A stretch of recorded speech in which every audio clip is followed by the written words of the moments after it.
punishment without rehabilitation is a failure. And what happens is we all have punishment, but we don't have rehabilitation.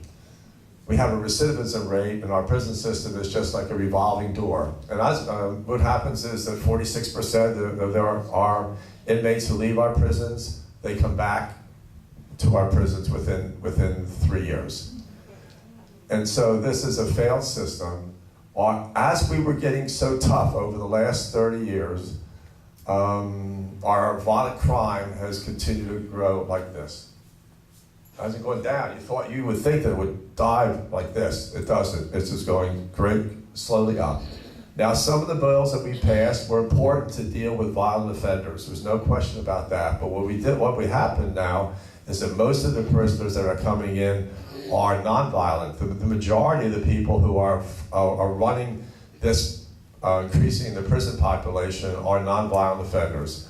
And this is just a waste of time. It costs $35,000 a year to keep them in prison. You could go to any one of the major colleges and do it for $35,000 a year. So we need rehabilitation. The last time I was at Graterford, I was walking through there with the superintendent, and what did I see in one of the rooms? A lot of inmates on sewing machines. Well, that's not going to help them get a job when they go out. They go in there with drug and alcohol addictions. They go in there with no education and no job training, and when they come out, they have one more thing they didn't have before, and that's a felony conviction. So it's important for us to answer long. I'm sorry, I know I'm out of time too, but yes, we need rehabilitation. I have a number of bills pending now, at least 9 prison reform bills that do not apply to violent offenders, who would help to deal with this issue and change it around. Other states have done it. They've led the way for us. Thank you, Stu. Let me just say that I know that some of you may wish to have cards written where you've written a question rather than ask it. If you do so, Polly Dunn, I think, is around. Somebody will collect those cards. Just wave your hand or find Polly somewhere, and she will bring them forward if you prefer to write a question down. Now, let's go to the next question, but let me remind you, please do not take more than a minute to ask a question. And please remember to direct it to one member of the panel. A question back there? Question is directed to Ruth Damsker. It distresses me to read this beautifully executed and persuasive brochure and not find the word Democrat on it. I assume that you are a longtime Democrat. Yes, what is the rationale for not labeling it clearly, particularly in view of the fact that it's thought that there might be difficulty getting the Democratic electorate out to the election? No, actually, this has become the Republicans do. You look at the signs outside, and the Democrats and Republicans no longer identify the party. And this is just what's been going on in the last 7 years. But I am a proud Democrat.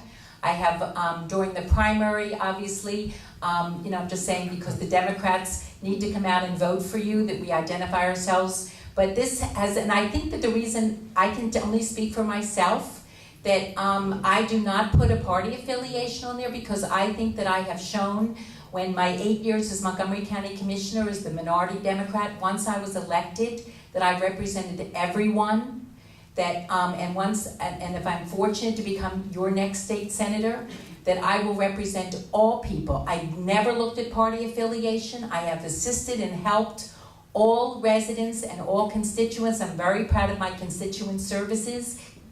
And I think that's one of the problems up in Harrisburg. We got to cut through this partisan gridlock.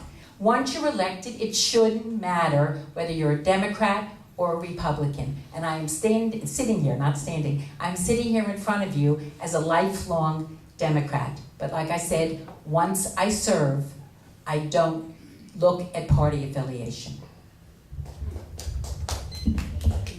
Thank you, Ruth. Question?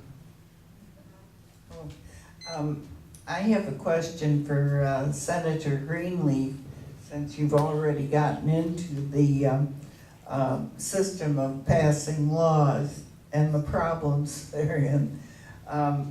One thing that I cannot understand is why bills can be read, circulated, and voted upon, and then individuals in the legislature can add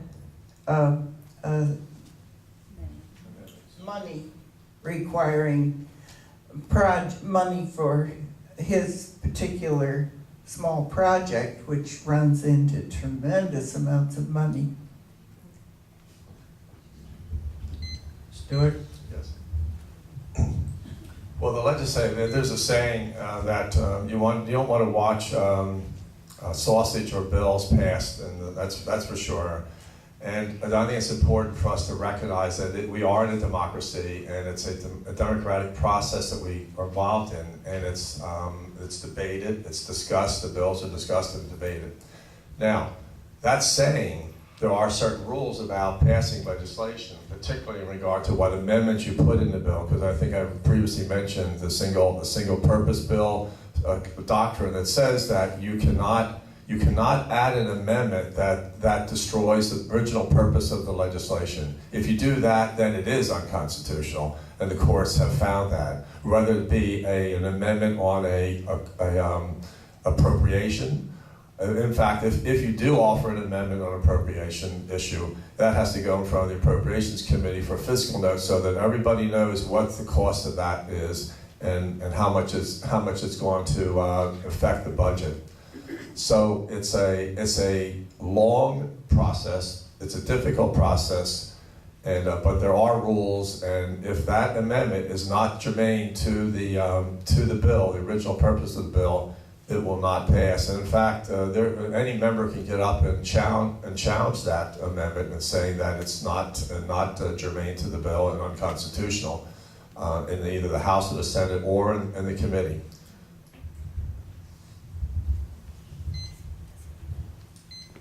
Question back there? We have heard a lot about education tonight. I wondered if you could tell me, Kate Harper, what is the status of teaching of responsible parenthood in the schools? And is any money given from Pennsylvania, state of Pennsylvania, to the increase of responsible parenthood? That's a really good question. I know that we have special programs throughout the state, usually in low-income areas on parenting classes, and usually directed to teenagers who unfortunately have children out of wedlock. I don't know of any mandate for parenting classes, and I don't know of any specific funding statewide for that sort of a thing. I think you would find in the legislature a difference of opinion among the legislature generally, rural folks, urban folks, suburban folks, on whether the role of teaching good parenting belongs in school or belongs at home. Recognizing, of course, that in some homes you're not going to get that kind of a learning experience. In Montgomery County, we have a couple of organizations that are funded through the social service end that teach parenting. I've been at several of their graduations, and they're really very fulfilling to see single moms or single dads and children who aren't doing well in school get extra help after school, the whole family, through the Children and Youth Agency for Montgomery County. So there are many ways to attack that problem, but I agree with you, it's an important one to address. Thank you. Do I see anyone with a question for Mary Lou? If not, I have one for you, Mary Lou. It's on healthcare. Healthcare in Pennsylvania, as in the country at large, suffers from rising costs, diminishing insurance coverage, and the economic pressures of continuing recession. What legislative measures would you propose in Harrisburg that could contribute to strengthening Medicare and other healthcare solutions for Pennsylvania? And how would your proposals relate to provisions under the new National Healthcare Reform Bill? Well, you know, I've talked to many people about the new healthcare reform bill, and you know, it's not perfect, but we do need affordable health care for all. As you know, we're paying for it already. And as I know, with 25 years of experience under my belt, a trip to the ER will cost, you know, somebody that's uninsured, $2,000 to $3,000. You're paying for it. We're paying for it. So we need to do affordable health care. And you know, a lot of people ask, well, how are you gonna pay for that? And I think there's, you know, listen to the people that have been in the healthcare. We need to have a central database for all healthcare providers to communicate.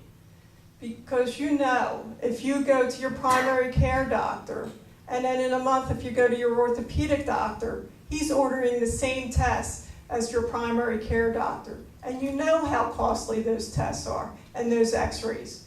So if all our healthcare providers spoke in a central database, the waste would be decreased. We can afford this, and we're paying for it anyway. Preventative health care. Every day I go in and I preach preventative health care. And that's what we have to do. That will help us pay. So those two things I'd like to bring to the House and really make them happen for the people so we can do affordable health care for all. And I guarantee you that we can afford it, and it will probably decrease even the cost that we're paying for right now. Thank you. Thank you, Mary Lou. This is for Senator Greenleaf.